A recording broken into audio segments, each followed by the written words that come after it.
In charge of scripted prime time, Sarah Adams. Sarah, please come on up to the stage. Let's hear it for the CBC. A little bit of good news for the CBC, ladies and gentlemen. Let's show them some love. Thanks, Sarah. Now I would like to ask for Murdoch Mysteries showrunner, one of the best storytellers in Canada, a real gentleman. Please give it up for Mr. Peter Mitchell, ladies and gentlemen.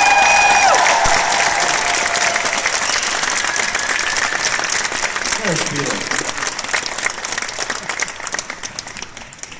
And next we have the actress, the most recent recruit who plays Dr. Emily Grace. Of course, I'm talking about Georgina Ryan. Very popular Georgina Ryan.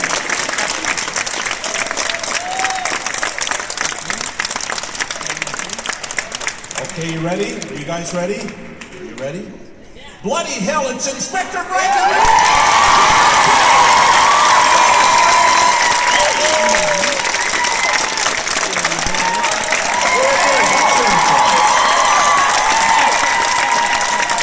Thank you, Thomas.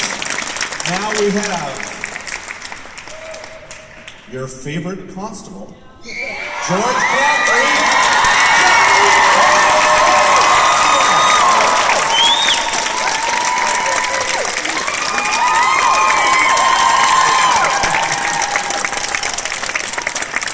Johnny here. What a crowd. I feel like the ring announcer, WWE. This is amazing. Okay, ladies and gentlemen, are you ready? Are you ready? The bride. Dr. Julia Ogden. Elaine Joy, ladies and gentlemen.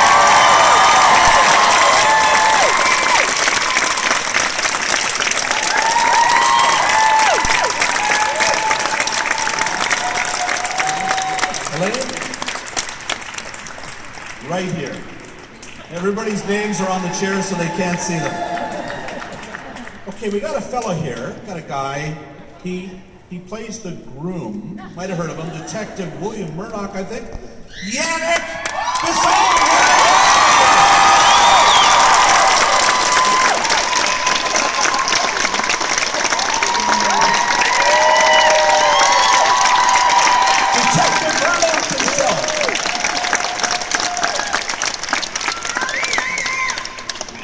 Can you folks in the back here all right? Everybody? Good. You haven't missed anything so far, but just in case. Now, we have a couple other people, very important people, without whom this show would not exist. First of all, the author who created Detective Murdoch, Maureen Jennings. Ladies and gentlemen.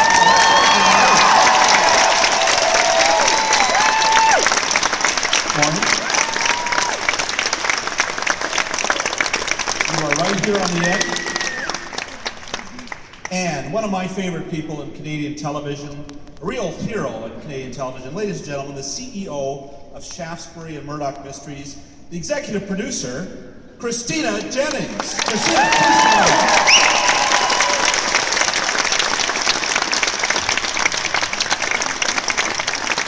Right there, Christina. Absolutely. All right, I'm going to sit down and join this panel here. We are going to take some questions later on from the audience, so if you have questions, please prepare them, memorize them, write them down, tell your neighbors and friends. But first of all, like Peter, I thought a big oversight tonight was when they got on that horse, why wasn't it a white steed? I thought that was an opportunity. That's a great idea. Check your Twitter and Instagram followings for that. Or a unicorn. Was that never? No.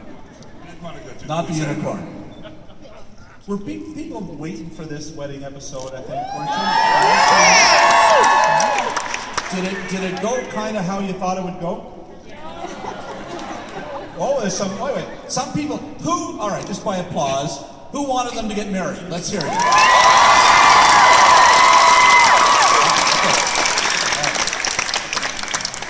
Who did not want them to get married? Let's hear it. Oh my goodness, Peter, you made the right call. How did you know that this would work? Did you you give this a lot of thought? Seriously, usually when there's a marriage on a show, you know, the old example I remember is moonlighting, that it kind of means maybe, you know, the series is wrapping up or they're going to run out of stories. Why now? Why did you decide in season 8 to have them get married? Well, I didn't want to be one of these people who perpetuates the myth that romance ends when one gets married. That's a good answer. But seriously. Seriously, of course, we thought about it for a long time, but in actually researching Moonlighting, the reason the ratings went down was because Bruce and his guest and the other lead, Sybil Shepherd, were never on the screen at the same time because they were both on movie gigs after they got married. So actually, the marriage had nothing to do with it. The fact that they weren't interacting on screen together had more to do with it. And Helen and Yannick are going to be doing plenty of interacting between now and Wow. Well, that's it. I was going to say that on a Victorian show, once you're married, there's actually far more romance. There's far more going on than what there would have been beforehand. It's just, you know, the nature of Victorian times and what you're allowed to do and what you aren't allowed to do. So it actually gets a lot more fun romantically. So. You're still in production, aren't you? You're doing three more episodes to go. So we can look forward to Murdoch, the HBO version of what you're saying. I don't know. Oh, folks are ready for that. Pretty racy on that horse. Oh, Yannick and You Helen. got pretty racy on that horse, I have to admit.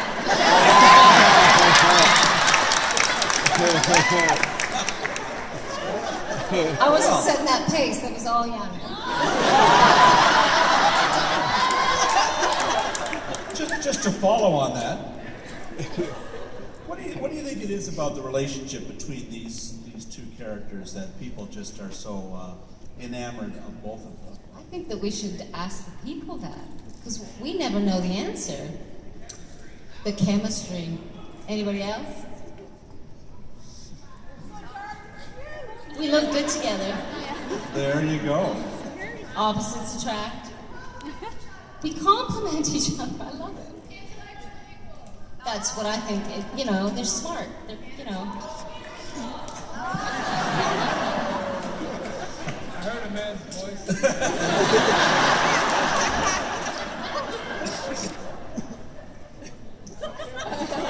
Is everybody okay? All right.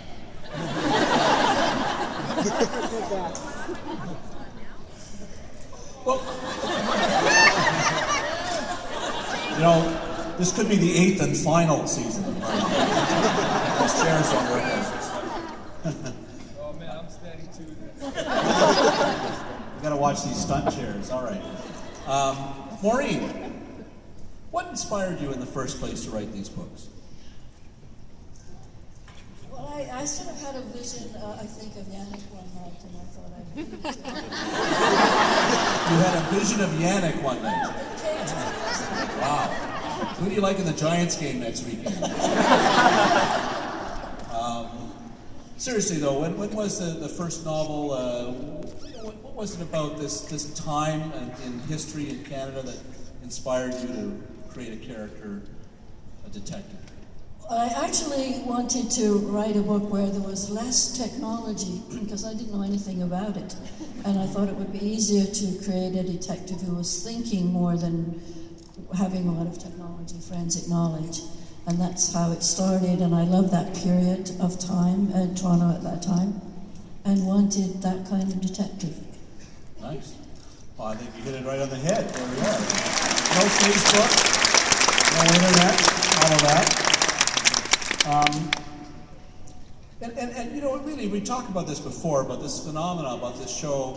It's remarkable how it's stronger in its 8th season than at any other point. It just keeps getting more and more fans. Christina, what do you attribute that to, that the series' popularity 8 years in? I think it's because I think it's a show about character, and there's some humor in it. And I think it's a show that every week you can pop in. If you miss a couple of weeks, you don't really get out of sync with what's going on in the show. And that was really important to us right at the beginning, actually, that it wasn't too precious period, and there was humor, and that there were characters that you loved. And so we took that from Maureen's books, and then we just moved it into television. And, you know, I'm just so grateful we're here at the CBC, you know, and I just gotta say, you know, I am such a CBC fan, and to see everyone out tonight, I am really, really thrilled. So, Thank anyway, you all. give it up to Give the yourselves a CBC hand. and a major way.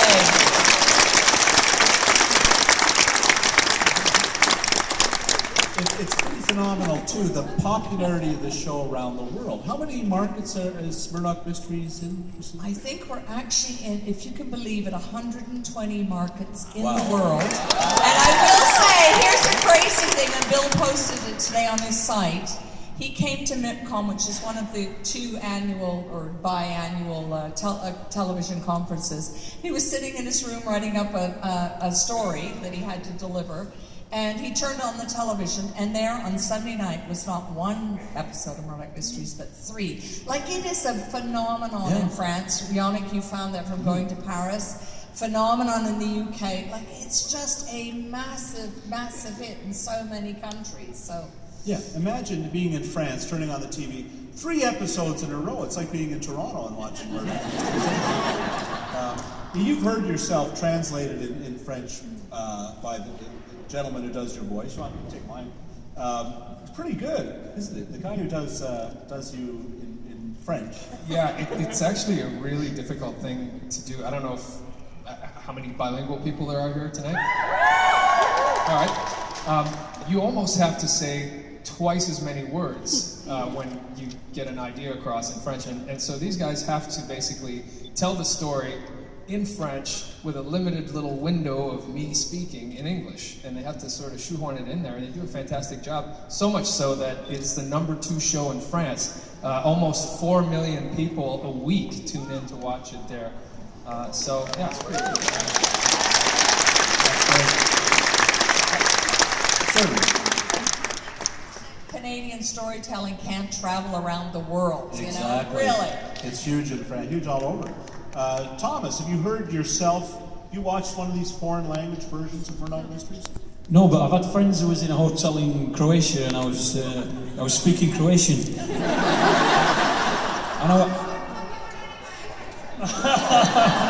I love you, babe. Apparently, I was dubbed by the Croatian guy who does Homer Simpson. That is hilarious. Now, we want to find out, because we're talking about Murdoch being all over the world, who traveled the farthest to be here tonight? We've got a lot of people in the audience. Kentucky's in the house. Kentucky's in the house, ladies and gentlemen. Wow. Anybody beat that? Florida. Okay. Some folks from the United States then? Anybody over here? Anybody from Brampton? There's some folks from Brampton. Okay. Susan Fennell, thank God, huh? Lady here from Winnipeg. Winnipeg. Wow, that's pretty good. Calgary. So folks, anybody from the UK? All right. That's because they're getting ready for the Murdoch Mystery event that's going to be there soon. Wow. And where do you watch in Kentucky? Oh, Kentucky, I'm sorry. Well, and where do you find Murdoch Mysteries? What channel? How do you... You're in there. So you have an illegal satellite dish. CBC officials right here in the front row. Do we have any questions from the audience? And now there are 2 microphones, one over here, and I believe there's one on this side as well. So we welcome you to come up. Please come on up and use a microphone. Feel free to ask a question. I think we have a gentleman right here already. Sir, what is your question? My question is, I really appreciated when you did the first Murdoch Mystery episode, and I actually saw a few clips on there. Could you please advise us why you chose to bring Nikola Tesla into the series so early on? Who would you like to answer? Yannick, might as well you, because you had so much interaction with it. Well, one of the things that I've always loved about the show is visuals. You know, We sometimes sit and talk, and there's two people talking, and this happened, and Mr. So-and-so, and Mrs. So-and-so, and this and that and the other thing. But when we see stuff happening across the screen, it really gets interesting. And I think that's what really sort of gets people engaged. You know, in every different languages, the show has got a visual sort of tablet of stuff that we're allowed to get away with that a lot of shows aren't. So if you introduce big arcs of electricity and sort of the infancy of wide distribution of electricity, I mean, that's a great visual, and it was an easy one to pounce on, especially given the fact that, you know, it was accurate to the period. We have a question from this side. Yes, this gentleman. For all of you, what is your favorite place to film at on the set? The pub. The beautiful house in is it in Barrie? That massive mansion with where we did the croquet episode. It's amazing, amazing place. Yeah, never mind. Anyone else? I thought you meant on the set, but because I was just going to mention that some of the sets we have at home in our home studio are some of the most beautiful sets. And I still think the morgue set is one of the most beautiful sets I've ever worked on. It's a really stunning set. And they change it here and there and different props, but it's a really magnificent one. So the morgue, ladies and gentlemen. Anybody else? Well, we have another question from I do. I have a challenge. I have single-handedly tried to get Yannick on the Canada Walk of Fame. I need some help next year, people. Can we get it? What's involved? What will people have to do to accomplish that? You go to CanadaWalkOfFame, I believe, .ca. Right. And you nominate someone. And so it's done for this year, and he didn't make the short list. But if enough of us do it next year, Right.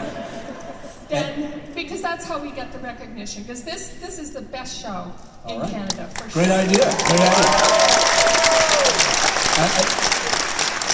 It helps if you bring bags of money, I think, too, right? We'll do a little collection later. Yes, there's a gentleman over here, sir. We've seen the wedding of William and Julia. When are we going to see the love life of George and Emily progress?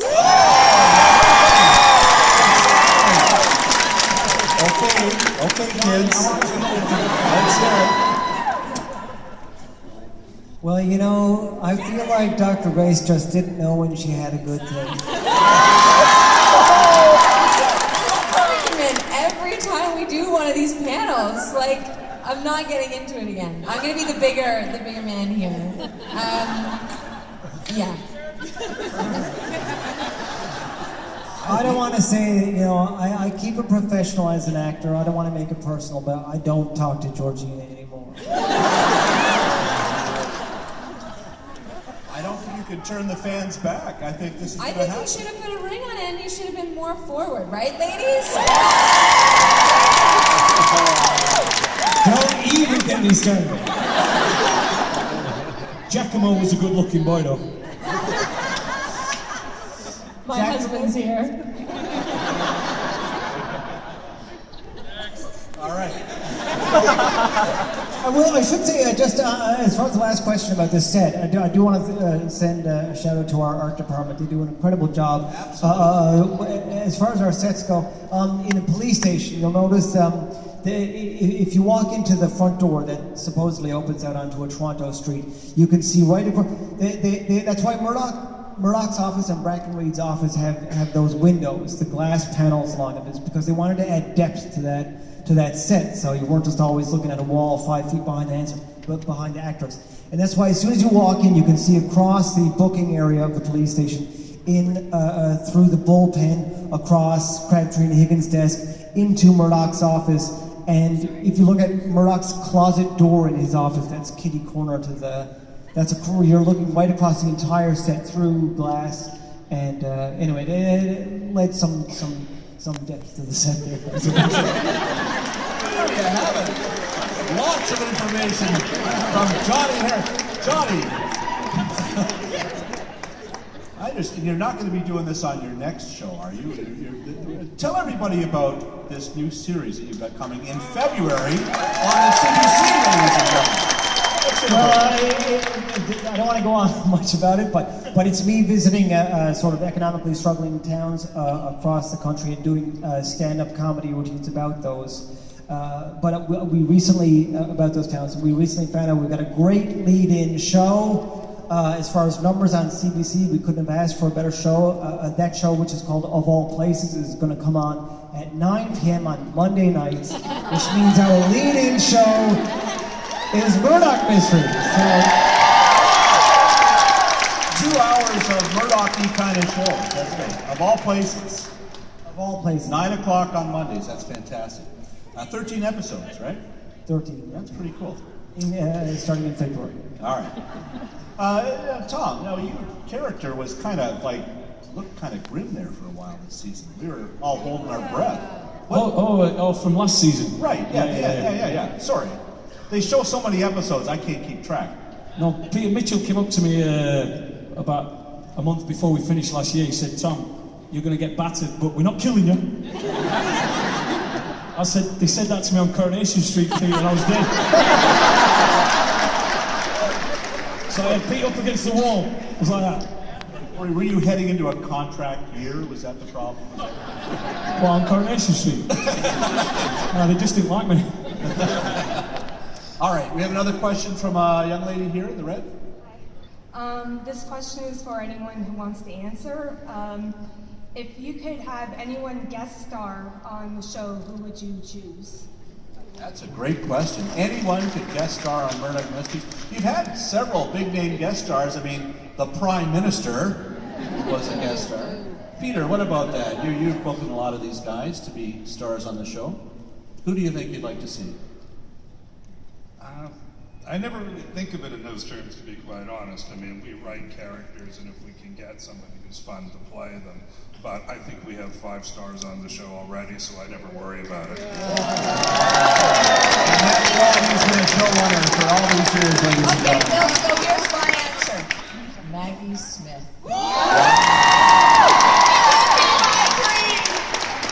Who would Maggie Smith play? His mother or something. Let's get that lobby going. Let's get signatures.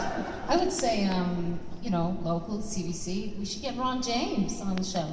Good idea, Ron James. If we can't get Ron James, then I'd say Gerard Butler. This is the first time those two have been in the same sentence.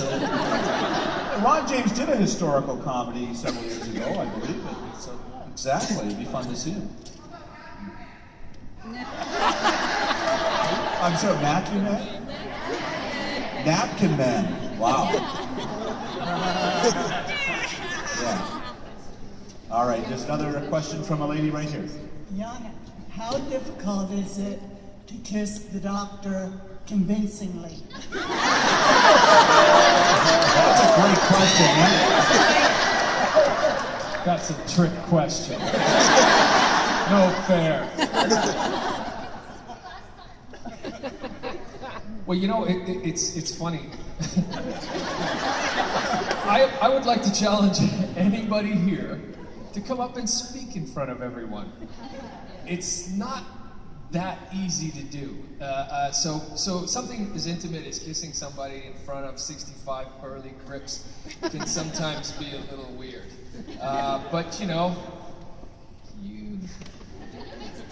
you do your best. Wow. Pardon me, what was your question? Menstruate with me, please. She's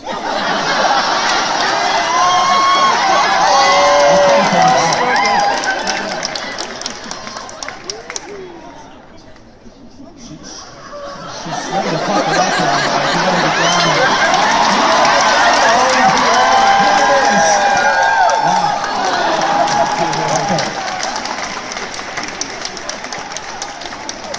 All right, well, there's one more vote for the Hall of Fame, I think, ladies and gentlemen.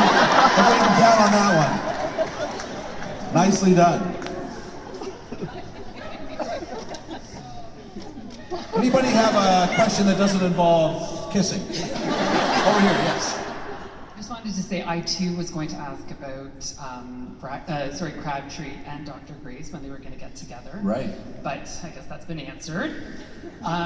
Without talking about kissing, a question for the writers. How much research do you put in like an average episode to make sure that you're getting everything accurate, the facts, and when, for example, you introduce characters like in the last episode, I can't remember the names now, but how much research do you put in to make sure that you're getting everything accurate, and when you include other characters from Canadian history, for example, like the first lawyer that we had for the case for Dr. Ogden and Dr. Grace?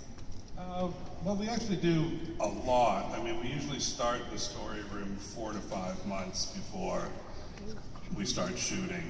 At that time, writers are bringing ideas to the table all the time. We have one writer who looks almost completely into the scientific research of the time. We have one writer who's a big fan of the social history of the time. So we are constantly researching. We have various experts, Mike Filey amongst others. Maureen's a wealth of knowledge, who check and double check the stuff we've done. We speculate a little bit, but there's at least a nugget of fact in everything that we do. And finding Canadian historical characters who may not have seen the screen before is just something we do as a matter of course. We're always working on Murdoch, even when we're not working on Murdoch. And just along those lines, Peter, if you could talk a bit about what fans can expect to see the rest of this season. I know I watched the Bat Masterson episode and loved it. It was great. And I don't know if anyone else here is old enough to remember the character Gene Barry they played back in the 60s. But yeah, that was a fun episode. But what else do you have set for this season? Oh, we have the Birds of Professional Wrestling. We have a visit from one of the Roosevelts. We have, I wouldn't want to say that. We have, gosh, I can never remember. I'm in the thick of it right now. It's hard for me to know all the things that we have, but we have a very nice honeymoon episode. Can we tell the folks where the honeymoon will be? Can we spill the beans on that? Well, Murdoch takes Manhattan. Nice. I'm gonna guess Teddy Roosevelt. Is that who we're gonna encounter? Indeed, yes, it is. Right. A little known fact is William Murdoch saved his life. Wow. And this is so 1902, is that where we're at? So yeah, I believe it's 1902. So it's a year after the McKinley assassination. So right. He's it president. was the first time that the American president had a secret service, but they don't do a very good job. Oh. Did you watch the Ken Burns Roosevelt documentary at all? Did you see some of that? No, I didn't. Right. I'll send you a copy. It's too late, I guess. Another question from Lady Ray. Oh, I'm sorry. Fans can look forward to to TV's the history of television's slowest car chase. They have a car chase in an upcoming episode where Dr. Grace chases some bad guys in a car. The early days of the Ontario Auto Club. And of course these cars are circa 1901, 1902. They're not fast cars.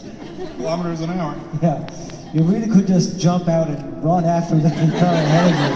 You'd be better off, especially on a lonely country road and trying to shoot a gun. And anyway, that'll be a fun one. You must be quick. Didn't you have an electric car episode? A couple seasons ago, it's still one of my favorite episodes. Imagine that.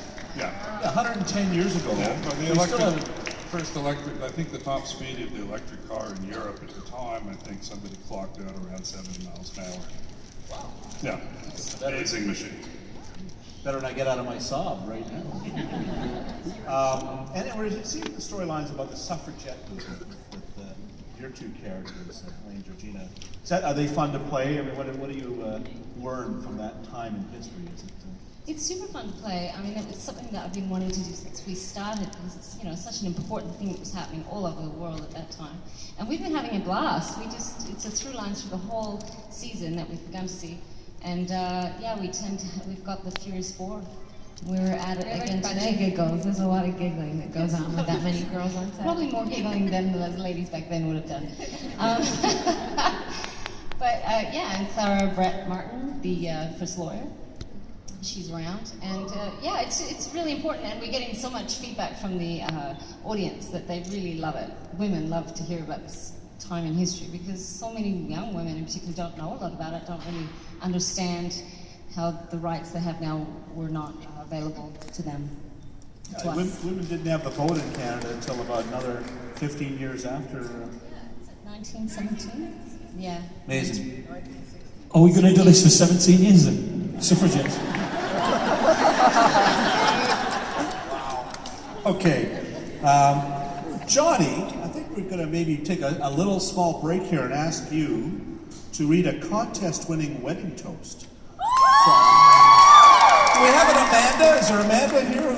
Yes, so Amanda, a fan here, has a toast for the newlyweds. So we didn't get this into the show, into the episode, but now we're going to hear it live tonight, exclusive to this group. Okay, written by Rita Messier. Am I pronouncing that correctly? Emily Messier, Karen Thompson, and Debbie Salisbury. Is that all good? Here's to the bride that is to be. Here's to the groom she'll wed. I certainly hope they don't find James Gillies in their bed. Now please hurry up and marry so we can get on with solving mysteries instead. Nicely done. Give yourself a hand. Beautiful. I wanted to ask Sarah, this is Murdoch Mysteries is the #1 drama on CBC. It is one of the top-rated dramas in all of Canadian television. And it kind of was like a gift from the heavens, wasn't it, about 3 years ago? Marie, can you speak a bit about being able to acquire a show that's been on for 5 years already? Yeah, I mean, we obviously knew what we were getting when we acquired Murdoch, but what we didn't know was just how amazing the fan base is. And this is incredible for us. We're just blown away by your support. And it's just, I mean, the show keeps getting better and better, but it's got your support behind it, and you guys make it all work, so thank you.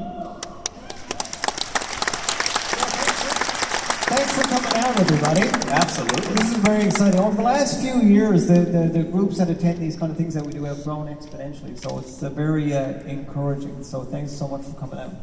I think there's like 1,000 people here tonight, so that's pretty remarkable. We have another question from the mic on the right here. You all look pretty mischievous. So my question for you is, who is the biggest trickster on set? Oh, biggest trickster on set. Who's punking everybody? He just said we don't have time. I hate to tell you that because it sounds so boring. I hide a lot and scare people a lot. Like I scare Johnny like frequently behind sets. Like, Yeah, it'd have to be Georgina. Wow, Georgina, who would have thought that, I do remember once I left set, my stomach was off, and I ran out into the trailer. And the way that there's a trailer that at the time Helene and I and Tom, so it's like sort of split into 3 little apartments. And I ran in and got on the toilet and was having a sit. And a couple of minutes in, the door flies open, and there's Tom standing there. And we both of us jumped. Both of us crapped our pants. Luckily, my pants were not up at the time. I thought I was in his trailer. He was in my trailer. But to this day, he still doesn't believe that I made the mistake. He thinks I was purposely taking a dump in his trailer. And I just ran into the wrong one. These are just some of the stories you can look forward to on Johnny's show in February. Yes, we have another question over here. First of all, Yannick, hi. I had a selfie with you at the studio tour. Comment from my mom, Thomas. She misses you on Coronation Street. She wants to know when you're coming back. My bank manager misses me on Coronation Street. I tried to pitch a story that I've got a twin brother who's in the Merchant Navy sailing around the world, but they're not buying it. So maybe I'll be back in about 20 years if I'm still alive. I played a mechanic. Tommy Harris. Johnny Harris. Question is, how hard is it to be in those corsets and those dresses for that time period? Well, there's we have a story. Okay, good. I wanted to be given the permission. We have a story coming up actually about corsets, and I don't know how much longer you might be wearing them. Well, you'll have to see. You'll have to wait and see. But it's a lot about the corset. In general, it is very difficult to be in one for long periods of time. It feels really great at first, and then after a while, you have to sit constantly like this, and you can't really eat a lot, and you can't digest. Sneezing's really hard. And I was sick in one once, and that was really hard. Anyway, we've been so descriptive about bodily fluids today. I'm gonna leave it alone. But yeah, it's challenging, but it makes you feel in character for sure. Talk about WWF, when they sneeze in one, it's a little bit like this. Achoo!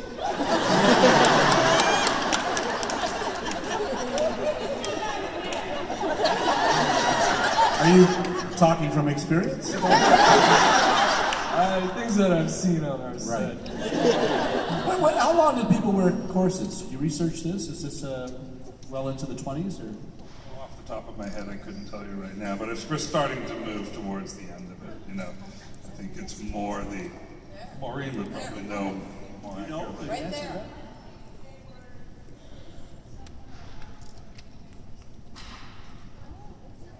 (1906 and 1909? They got softer and softer, but look, it's still going on right into the 60s, actually. And Wow. somebody said, yeah, they know what it was like. Yeah. They didn't get it.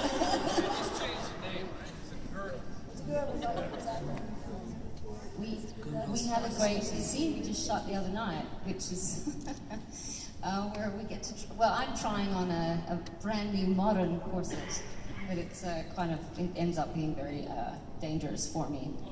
I can't go into that, but it's a fun scene between William and Julia in their hotel room. He's helping her into it. Pretty soon there'll just be no more mysteries. Yeah, what happened to all the science? Another question over here. My question's for the ladies of the show. Now that we're moving into the women's suffrage movement, how do you feel your characters are going to be able to progress now instead of being restricted in what they were able to do?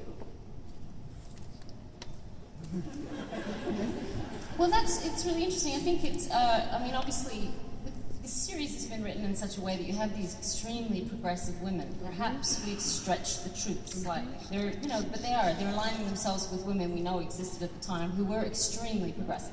So perhaps we're learning a lot more from the women that come into the show around us, like Margaret Hale and the first lawyer and other women who are coming up below us. But we already seem to, perhaps maybe not Dr. Grace as much as Dr. Ogden, I don't know. But Dr. Grace is getting crazy, actually. Dr. Grace goes through a lot of changes this season. She's more impressionable than. It's it's a really exciting season for Dr. Grace, and I think being around these other women and the changes, just like Helene was saying, they get to see what their options are, and it is really interesting shooting that stuff because as a woman, I don't consider what I can't say or can't do. I talk back all the time, and I kind of do what I want. So being in scenes where I have to actually think about it around men, and obviously with characters like Brackenreid, and how do you balance that? Like with me, and obviously what Dr. Grace can do and can't do. So it's been a really interesting season with scenes like that. So there's a lot for the ladies, which has been really great this year. I mean, there was a female coroner in Toronto history. Is that something that was just sprung from your imagination, Maureen? We stretch a few things, just a few things. That was what I think. Were you? I mean, it's a wonderful idea? Was it just something you thought, damn it, I'm going to make her? If it was a wonderful idea, it was Christine's. There you go. That's one of the very few things we changed right off the top, Maureen, was that we needed a woman in the part. And so we did actually do the research 9 or 10 years ago when we started. And we're actually 11, because we did 3 movies before we did the series. And we knew there was actually a female coroner. And so we decided to make that idea of a man and a woman coming together around science, a fish out of water, both ways, woman, female, and male, was sort of the impetus for that relationship. So it's great to see that it's carried on all these years. Yes, question over here. First of all, I want to say that I'm a huge fan. I watched 92 episodes 67 times. Well, except season 7, which is 18 episodes, I watched 48 times. And I did my past 3 years project on your show, so yeah. What project did you do? Well, I did 19 project on Mr. Bison for the person I admire, and then my speeches on everyone, like the whole show. And yeah, and my science project on the morgue. Is this a CBC school? My question is for the old actors.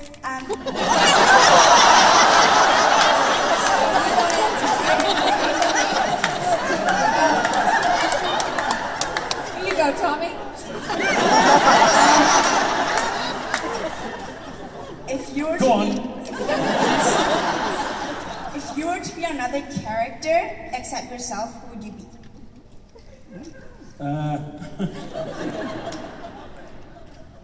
I'd be Slugger Jackson because he's a big guy and he's powerful. And he's a good lad. That's a good question for any of the cast. It doesn't matter how old you are. Who else would you like to be on the show?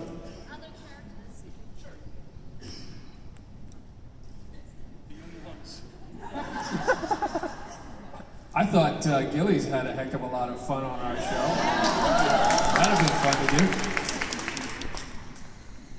All right, well, and what was it like, we've talked about this before, the Prime Minister of Canada, Stephen Harper, played a scene. He was behind the desk in the police station.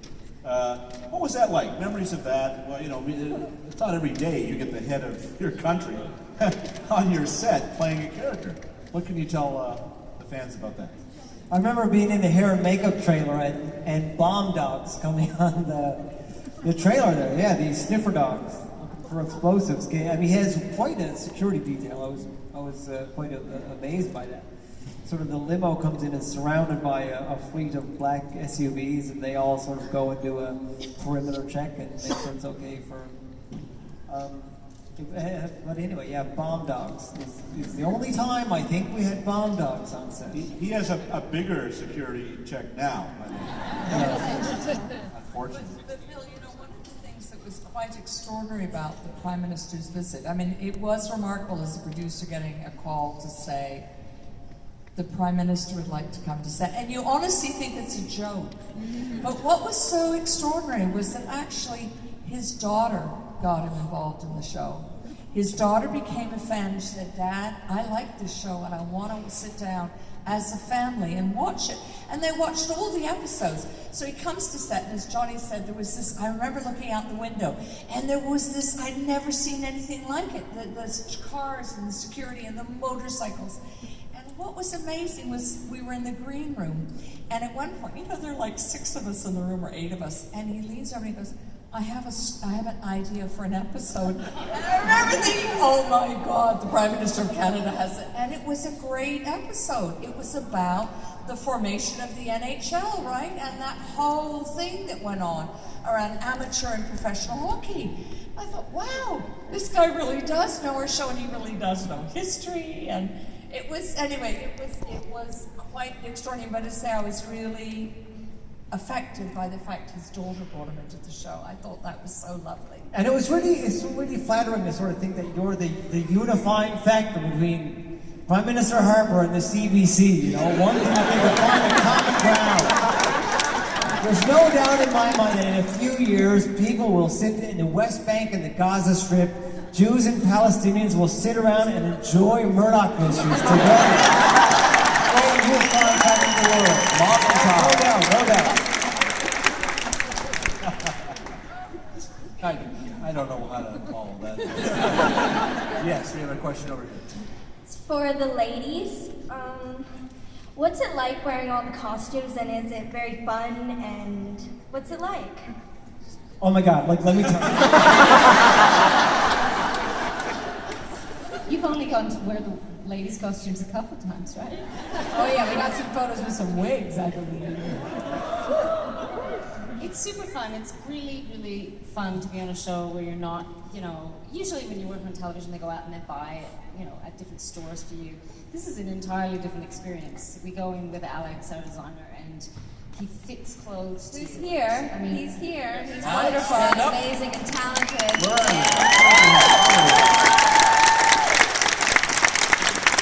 Really super talented group of people, and Alex at the helm. I mean, they're really amazing. And every season we think about it differently. What's your character going through, and what kind of fabrics are they into, or what are they going through emotionally, and so it feeds every choice they make. And obviously the changing of seasons and fashion as the years have rolled by, which they continue to do. And so we get fitted perfectly in the corsets and the dresses, and it's really, really special, isn't it? Yeah, it's lovely. There's a lot of folks here from the show, I believe, in the crowd sprinkled around. So, props department, my goodness, all the costumes and editing, everything. So let's give them all a hand.